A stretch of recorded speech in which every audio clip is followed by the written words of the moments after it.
What's up, Boise State fans? Welcome on in. Bronco Nation News, BroncoNationNews.com.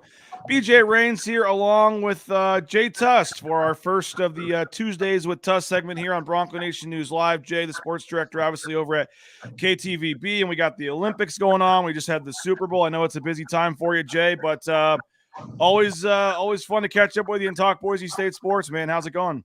It's going good this morning. Yeah, got a big game for the Broncos tomorrow, which feels weird to call it a big game. It shouldn't be a big game, but history tells us it's a big game. So I guess it's a big game. It is, but before Jay agreed to let me go live, he did demand that I give him free golf, and so I am wearing the Timberstone golf hat here. I can announce that we do have a new deal with Timberstone Golf Course, so there you go, right there, Jay. One of these is coming your way, complimentary round. So one of the many giveaways and things and cool things we're doing, Bronco Nation News. So if you're a subscriber, even if you're a non-subscriber, we're going to do, I think, Jay, a little some sort of giveaway with the Masters. And I don't know, maybe if we just raffle off a round of golf with Jay Tust, we could get some subscribers that way. We'll have to see how it goes. But or a bunch of people would sign off. You never know, BJ. I just did see the number go down from 38 to 35, so maybe that was the reason. Exactly. But I guess, Jay, we will briefly look at the CSU game. I know me and Johnny yesterday talked about it for 30 minutes. I mostly want to look ahead, talk Air Force, talk bubble picture, talk at large, talk net rankings, and Ken Palm with both did take a hit with the loss to CSU, and whether where Boise State sits on the NCAA tournament bubble moving forward with 6 games to go, I think is where everybody wants to kind of focus on. But just your thoughts. We were both courtside. We saw what happened the other night. I did email Randy McCall. I found an email address for him, by the way, and did send him an email and have not heard back. And I will just say, Jay, I may have heard through the grapevine that this may not be the last home game Randy McCall was scheduled to officiate at Extra Mile Arena. So I think it could get interesting moving forward. But what was just your take? I guess, we'll hit it and move on. But your take on what happened on Sunday afternoon at Extra Mile Arena? I don't think the actual call or lack thereof, or whatever you want to say, bugs me as much as what has kind of transpired since it. I this might not be right this might be the wrong opinion or whatever, but after he missed the call, the officials then concocted a scenario that attempted to make up for the call. And I just felt like, I don't know how you can't question the integrity of what's going on or the game at that point in time. Because none of what happened after the whistle blew really made any sense. And again, as weird as it sounds, I almost would have been better with them giving the ball to Colorado State with 0.2 seconds on the clock, because then there's not enough time for Colorado State to catch and shoot. But at least that whole scenario would have made better sense. Like, Abu Kijab wasn't close to going out of bounds, and this experienced official thought that they needed to review it. I don't know. I guess what would have made more sense was calling a travel on Abu, turning the ball over to Colorado State with 0.2 seconds left, because that's when the whistle blew, and just letting it play out from there. But I just felt like it made the whole situation even worse by what they were trying to do to make up for what was absolutely a blown call. So I know stuff like that probably happens within a game. It's just not so transparent to us. If there's a bad call on one end, maybe an official makes up for it on the other end. I just feel like that's more in the flow of the game than stopping play and trying to say, wow, how can we make up for this with something that makes absolutely no sense. Yeah, we're 48 hours removed from it, and I still don't know what happened. I still don't know why 1.6 seconds was put on the clock. I don't know what – I think Randy McCall was hoping that the buzzer was going to sound and he could just get to overtime, and it never came. It never came, and he finally had to blow the whistle with 0.1 seconds left. But, yeah, it wasn't necessarily the call. If it's not a foul, it's got to be a travel. I mean, it's got to be something. Yeah. And he just froze. And I know people say they don't want, let the players decide the end of the game. Don't let the referees decide. Well, Isaiah Stevens did by fouling. He did decide the game. And with that, like, again, I know that in that situation, officials, as you just said, BJ, they want to let the game play out. They don't want to be involved in it. But what happened is they got more involved in it than ever. Like, they got as involved as they possibly could. And even though you don't want to blow your whistle in that situation. That was an egregious foul.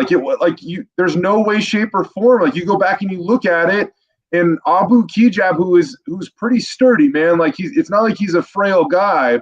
His body, completely goes in one direction. So you do have to penalize the guy committing the foul for doing something that, quite frankly, is dumb.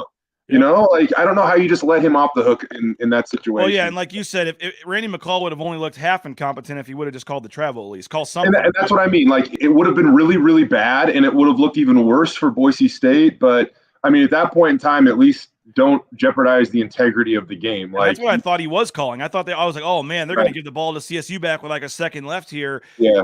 Randy McCall was 0 for 3. He missed the foul, he missed the travel, and then he thought he went out of bounds. Yeah. And there was this whole thing where I think he tried to cover his rear and made up this story about Boise State calling timeout. You can see it there where he's telling Abu Kigab, "You called timeout. You called timeout." Well, then they David go tell Roddy CSU. told us that. And then David Roddy gave us the best explanation after the game. It was funny. Tip of the cap to David Roddy, by the way. Tremendous player, outstanding player. He was standing over on the edge of the court. We were looking over and like, well, hey, he's answering questions for Colorado State media. We might as well try to get in on this. And he gave us the most reasonable explanation, likely, of what did happen. Leon Rice can't say it because they'll fine him, which is dumb. I don't know why. He could explain what happened without being critical. I thought he could have said a little more than he did. I'll say probably, but I understand his frustrations. I mean, it cost them a win. It really did. It absolutely did. And so, in fairness, Abu Kigab would have had to make the free throw. It cost him a very good chance at a win. But he has been so much better at the free throw line lately. And I just personally, when we talked with Roddy, he explained the whole situation as it likely happened, and nobody has explained the situation as accurately as he has. I mean, we got the statement from the officials that ran through the Mountain West. I don't love the way that whole setup happens, because it gives them time to structure it with zero accountability of a counter question. You know what I mean? So they throw this statement out there, and it doesn't align with any explanation of what happened. They lean on the inadvertent whistle part, and it's like, okay, well, that just resets everything and nothing else matters. If it was an inadvertent whistle, the whistle came with 0.2 left, not 1.6. Exactly. Not 1.6. That's why it kind of makes that statement irrelevant. There's no factual information about the statement they gave us. It's a cover my butt situation. That's all it is. In my opinion, there's McCall telling Abu Kigab, you called timeout. And of course, Kigab's going to go, yeah, I called timeout, because he'd rather have the ball at that point than Colorado State getting it for his travel. Then you see him saying, oh, they called timeout. Michael Irving on the left goes, oh, we got a timeout. Oh, we're good. So him and John Higgins go tell the Colorado State coaches right here, oh, we got a timeout on White. And then you can see the coaches all of a sudden go, wait, they don't have any timeouts left. They don't have any timeouts. Look at that. They don't have any. That's a T. It should be a technical. Well, then the coaches are like, okay, wait a minute. But we got to figure this out. And they can't, as you said, Jay, they could not reasonably call a technical when Abu Kigab didn't actually call timeout. That was Randy McCall trying to cover his ass. Well, so then he's like, I can't do that. So now the only thing left was we have to call inadvertent whistle. And you see Nico Medved right there talking to John Higgins going, but you said they called timeout. You said they called timeout. And now he starts yelling for Randy, Randy, what happened? What happened? Because he's like, you said they called timeout. Right. So I think that I truly do believe that they and I do want to move on, but it does seem like, Jay, that they Randy McCall blew the whistle with no idea why he blew the whistle. He said, okay, I'll just say they called timeout. We'll put 1.6 on the clock. Then they realize they don't have any timeouts, and they're like, oh crap. So they had to go back to the inadvertent whistle, but they forgot to switch the clock back from 1.6 to 0.2. Nobody in America, I think, wanted that shot to go in more that Abu Kigab took than Randy McCall, probably. This is the way. Oh, and on top of all that, David Roddy also told us, he said something at the end of his statement saying, and we decided to give them the ball, which I listened to that again. I think he meant I did listen to that again. Now I forget what he said, but I don't think it was I think he meant something different, but I can't remember what it was. Again, I think it was all part of the what's reasonable, what makes sense right here, and nothing absolutely made sense. Again, I don't love the statement. I think they should have just taken accountability that we blew it. I think the statement, BJ, should have ran something like this. First off, we really screwed up and cost a team a chance at a big-time victory. We got scared to blow a late whistle on a very obvious bump 85 feet from the basket that would have resulted in free throw attempts. After the play was over, we gathered together and took our best shot at a makeup call to favor Boise State. So we unreasonably put 1.6 seconds on the clock. The maximum amount of time we could convince Colorado State was reasonable. Again, everyone, we just really blew this. Our bad. That's what the statement should have read instead of whatever the heck. That's what Rudy's comment on YouTube here. Their bumbling has made this a bigger issue than if they had just come out and said they missed the call. Correct, Rudy. Correct. That's Nick the Wade. argument. Dumb is the perfect description of these calls this season. All season, we've had incomprehensible calls. And again, Nick, I hear you, and I get that. There are bad calls throughout a game that go both ways. There are. But there have just been some very important situations that have not necessarily played out in Boise State's favor. What do you make of this, Jay? What do you make of referee fatigue? That was the 5th day in a row that Randy McCall had reffed the game. And now we saw John Higgins, he had a 5:30 flight to hightail it out of there after the game. And I turned on the TV last night, and he's in Manhattan, Kansas, refereeing West Virginia, Kansas State, 6 days in a row for John Higgins. These guys are independent contractors. They got to pick different leagues, different nights, and they want to get as many games as they can to make more money. Randy McCall's in his mid-50s probably, and he's refereeing a game the night before in San Diego and probably not getting much sleep and taking an early morning flight for a 2 p.m. game. I mean, it's not just physical fatigue, it's mental fatigue, which might have cost him to not blow that whistle there. I think there should be some type of rule structure. I don't want to question somebody's livelihood because they're just trying to make money and pay the bills. And I get that. But it is weird to me that you're trying to catch a 5:30 flight with a 2 o'clock tip-off. I don't know how that can't weigh on you throughout the course of a game. I told Randy, John Higgins, I said, are you able, at halftime, he's standing there with the ball. I said, are you able to get out of here tonight? He goes, yeah, there's a 5:30 flight to Denver. I said, well, no wonder you didn't call any fouls in the first half. He just laughed, and he goes, second half could be completely different. You never know. No. But that is a thing. I think people say, oh, they only work 2 hours a day. Well, that may be true, but they're getting up before dawn, and they're driving to the airport, and they're doing that song and dance. They're putting in all those hours, and then they wake up and do it again the next day. Randy McCall only work 2 hours a day. Yeah, exactly. 30. This show's about 30 minutes, so we'll just do that and call it good today. But the cover-up is always bigger than the crime. I mean, I kind of agree with that. That's just my take on it. Like, officials make mistakes, but they compounded it in this situation, and that's what made it bad. And I think yesterday you guys said something, hey, it's time to move on, and I absolutely agree with that. But it won't be time to move on if we have to revisit it on Selection Sunday. Yep. I think if we take care of business, the rest of the schedule, this conversation will be irrelevant in a few weeks. I do want to look ahead, but first, I do want to give a quick shout-out, quick thank you. Transportation Compliance Service, Jay, if the TV business doesn't work out for you and you're looking to get into the trucking industry, 1,000 people a day are deciding to become truck drivers, and TCS is taking care of many of them. Every step of the way, your LLC, your tax ID, your DOT number, overweight permits, you name it, they can do it. There's 20 steps, things that have to be done to get out on the road, and many that try to do it themselves end up going out of business. By working with TCS, you get better insurance rates, better chance of passing safety audits, and they help you get back out there on the road. Again, 50 to 70 new accounts a day. TCS signs up from folks all over the country. It's a Meridian-based company, but they can help anybody, anywhere, get started in towing that first load. So if you're thinking about getting into the trucking industry or just looking for a fresh start, check them out. Transportation Compliance Service, transcompservice.com. You can give them a call. The number on the screen as well, 866-813-7620. So, Jay, we wake up today, big game tomorrow that we're going to talk about. And I think that's why the angst, I guess, from yesterday is that yesterday's game didn't knock them out of the tournament, but it made the margin for error a little smaller for games moving forward. If you have that win on your side instead of a loss, it's not a bad loss, but it would have been a great win that would have maybe allowed you to have another slip up somewhere else. Yeah, I mean, you look at what Boise State has left at Air Force versus Utah State versus San Diego State, at UNLV versus Nevada, at Colorado State. They're the underdog. Boise State is considered the underdog.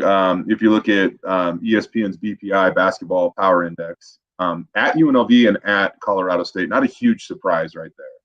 So KenPom does have Boise State as a 1-point favorite in the UNLV game, just to compare. Which that honestly probably makes more sense to me, but whatever. If they take care of what they're supposed to, I think they're fine. this means, if they win, if they beat Colorado State, that's another great win. And it allows maybe that mishap at UNLV or reverse Nevada on your home floor, maybe, because Nevada now has Grant Sherfield back.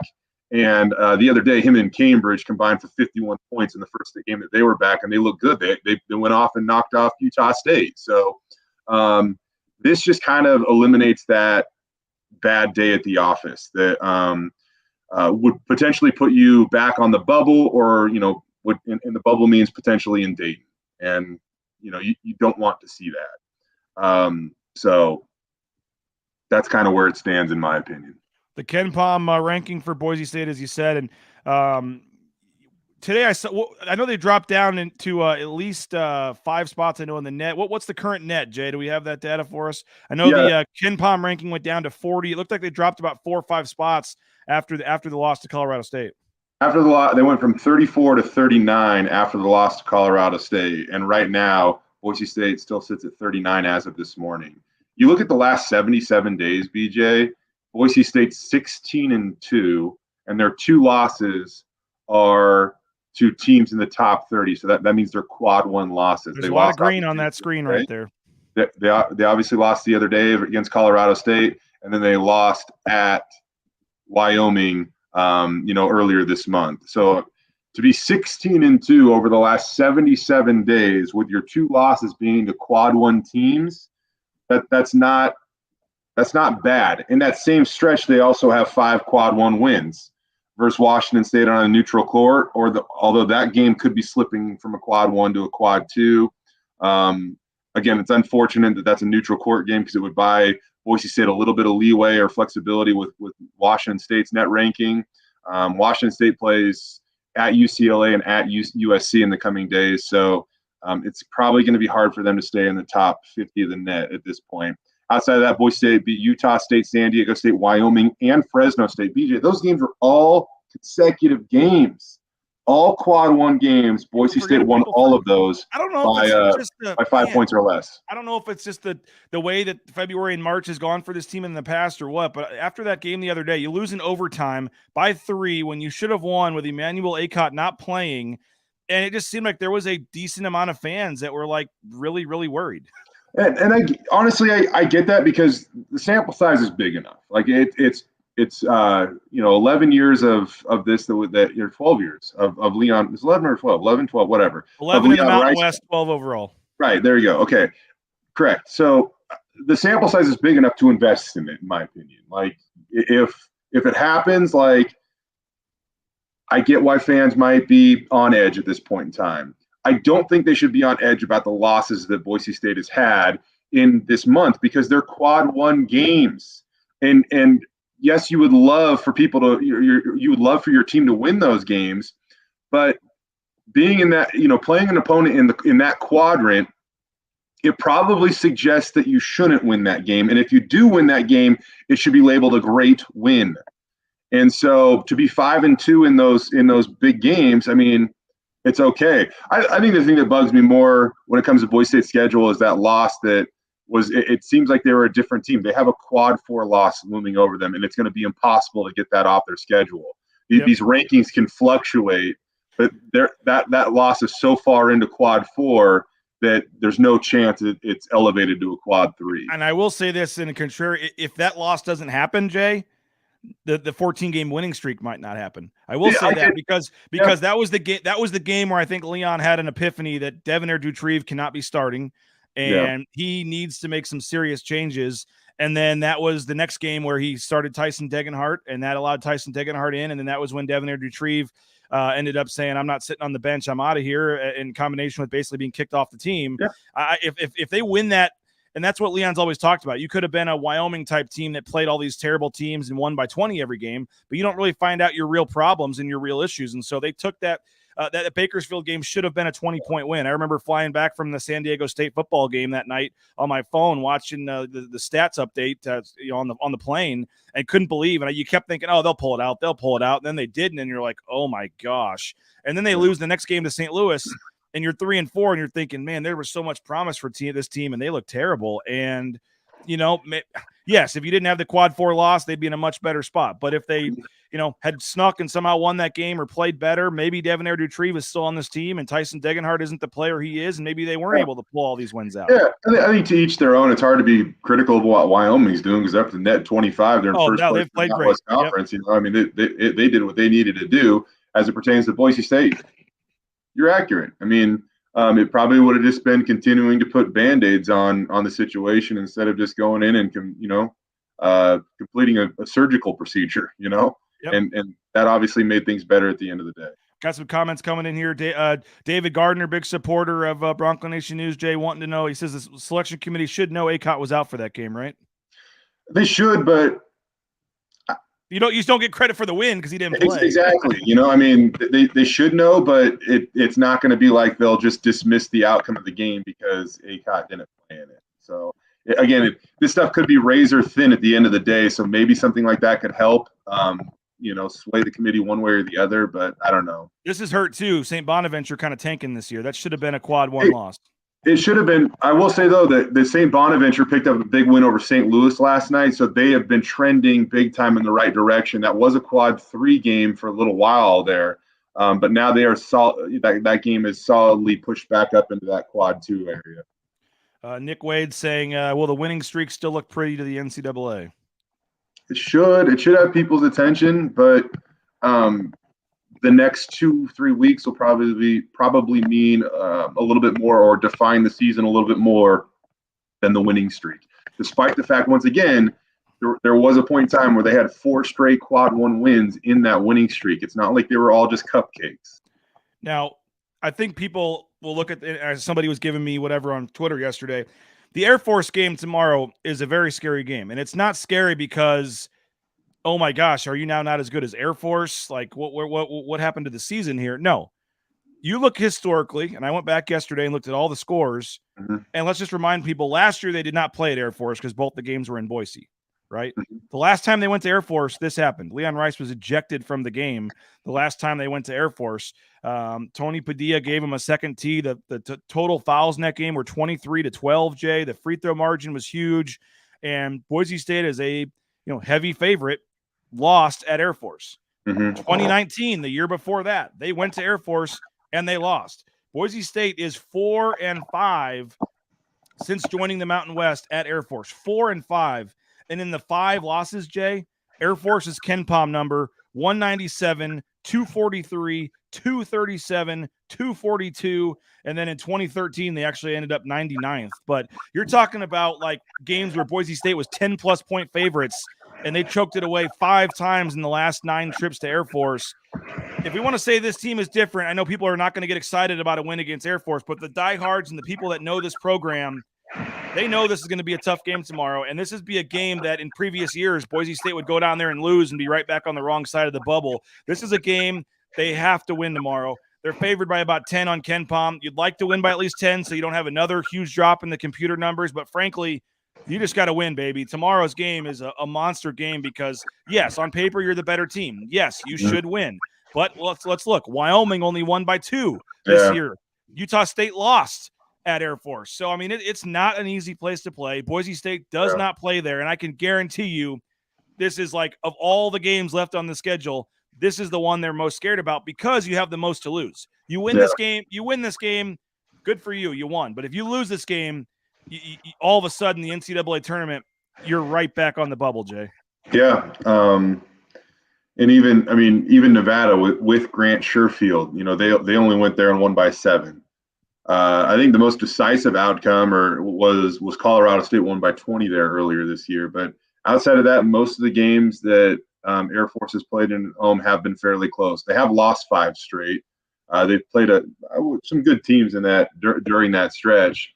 I agree with you on if Boise State is truly a different team, this is the game that they go win by 15. And I honestly, I am kind of siding with that. It's going to be interesting to see what they do with Emmanuel Acott this game. Max Rice did a phenomenal job. I mean, is good. The one thing about the Colorado State game that's getting overlooked is that collective group of guys probably played about as well as they possibly could have.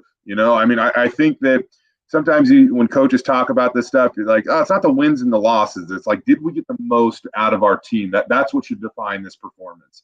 And I think when it comes to the Colorado State game, that collective unit got the most out of what they could. If they get Acott back, it'll be a huge lift. You also wonder, though, if they do try to decide to sit him another game, that buys him 4 more days of rest.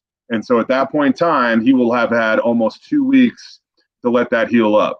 I also wanted to point out that they didn't have him against Colorado State. Their one loss in the last one of their losses in the last 77 days.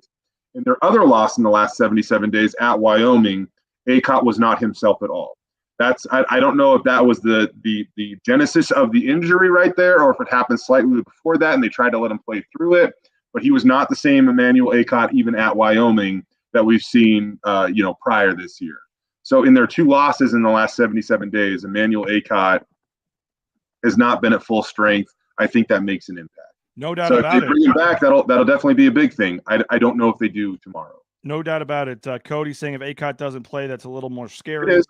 I will say I do believe a little bit more in Max Rice than maybe I would have 2 months ago. He does seem healthier. He does seem more confident in his abilities. I think he's finding a little bit of a rhythm. He knows he can impact this team. And so can you expect him to, go out and score 17 like he did against Colorado State? I think that expectation would be a little high. But he can definitely – he's not a bad option to patch things together the best that Boise State can. Hey, quick thank you to Dr. Chris Meinert. Those are my kids on the screen. We've made the switch to Dr. Meinert. He's got 3 locations here. I think he's adding a 4th. You can get his phone number there. There's BoiseDentistryCo.com. Boise Dentistry Co. He's a local guy, grew up in Eagle, went to Eagle High School, graduated from Boise State, huge Boise State fan. And again, my family's made the switch. So if you're looking for a new dentist, please consider Dr. Chris Meinert. You will not be disappointed. Look at my smile on my kids' faces there. Dr. Chris Meinert did that for you, and he can help your teeth as well. So appreciate him. As we kind of wrap this up, Jay, final couple comments coming in here. Another Jay saying big props to what you got going on. BJ Tust is busy doing it all. Ask him if he can walk my dogs, please. What up, Jay? you know him? Yeah, great first name. Tell Tammy I said hi. There we go. Her. Rudy saying he liked how we had Rice coming off screens for threes instead of just sitting outside the 3-point line. Seems to shoot better on the move. I think him hitting his first 3 was the biggest key to that one, because he hit that when he hits one early and he gets some confidence. I mean, he was letting it fly from the logo there when he hit that one, and then in overtime he was huge too. I thought Max Rice was big. Acott, probably the most cohesive and disciplined team. The assistant coaches deserve a lot of respect, coaching and player and their guts out. I do think people like, oh, you didn't have Acott. Well, he's the highest ranked recruit in school history. He's maybe going to get a look at the NBA, and because he's shooting 40+% from 3 and he's 6'8". I mean, I don't think people realize not having Emmanuel Acott, how big of an issue this is. And I would side with you, Jay. I would not expect him to play. I will say this. I got there extra early the other day to set up and stuff on Sunday, and it was about 2 hours before tip-off, and Emmanuel Acott was wearing his practice gear on the court shooting. Now, he was not running off screens. He was not moving too much, but they were feeding him the ball, and he was out there doing some sort of shooting. So I guess that's some sort of good news, and people are commenting, oh, he looks fine on the bench, dancing and moving around and all this. But I don't know. I don't know when he's going to be back. We have no inside info. I would expect he doesn't play tomorrow, and I would suspect, as you said, that maybe that's where they hope they can win without him, give him 4 more days, and be back out there. Someone calling him Baby Durant. But Acott's a huge part of this team, but I would not expect him to play tomorrow. It was funny. After the previous game, which was a nice win, I don't even know if you can see this, but I'm going to try to play it. It's Emmanuel Acott running up and down the stairs to tell some young fans hello, and he yells hello into my camera. So his spirits are clearly good, but we can't pretend that we know everything when it comes to injuries. We just kind of have to let it play out. But you're right. I mean, I don't know what you thought of Pavle Kuzmanovic. He's a guy that you probably need a little more from if you're being honest about wondering what's. Hey, there we go. You said the kids could swing by. She just rolled by the office. What's up? Finally get some quality conversation here. It only took 30 minutes. Right. Yeah. The best stuff is yet to come. She probably had the best breakdown. Right. Well, that's great. That's a perfect time to end it here. And Jay, appreciate it. Jay knows how to give the signal that he's done. He just brings his kid on screen. But I think she gives a signal. Appreciate it, Jay. Bronco Nation News will be in Colorado Springs tomorrow. I'm heading down in the morning, so we'll have full pregame, postgame coverage from the what do they call the Clune Arena there in Colorado Springs. So we'll be there tomorrow. And what do we got coming up, Jay? Olympics still going strong on KTVB? Yeah, we're back on the Ozone tonight. Hillary Knight and the U.S. women's hockey team taking on Canada for a gold medal tomorrow. I really suggest that y'all watch that game because it is about as heated a rivalry as you will see at the Olympics. It'll be a lot of fun, and of course, we'll be covering the game. Kurt Fuller chiming in. She's so cute, fun.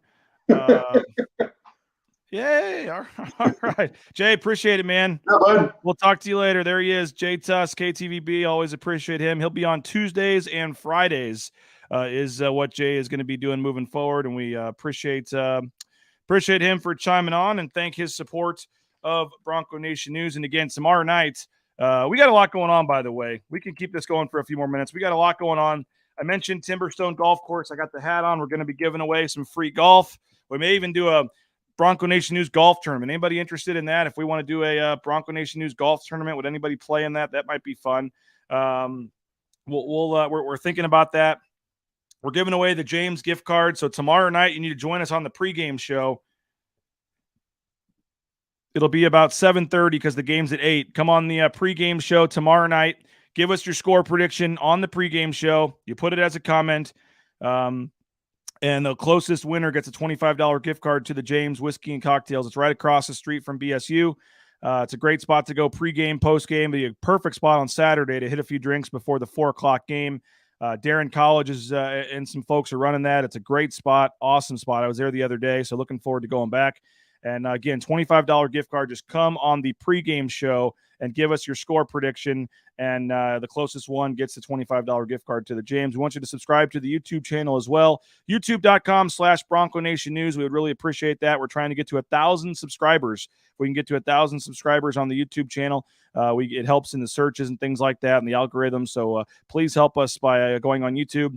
Just click the subscribe, the like button, and then I think the like button kind of helps to let you know when we're live and things like that. And this is the easiest way to watch our shows, and in particular, the live pregame and postgame shows. Tomorrow night, 7:30, we'll be live with Boise State warm-ups from the court at Clune Arena. On the postgame show, we'll have Leon Rice. We'll have players live courtside. No one else is doing this, folks.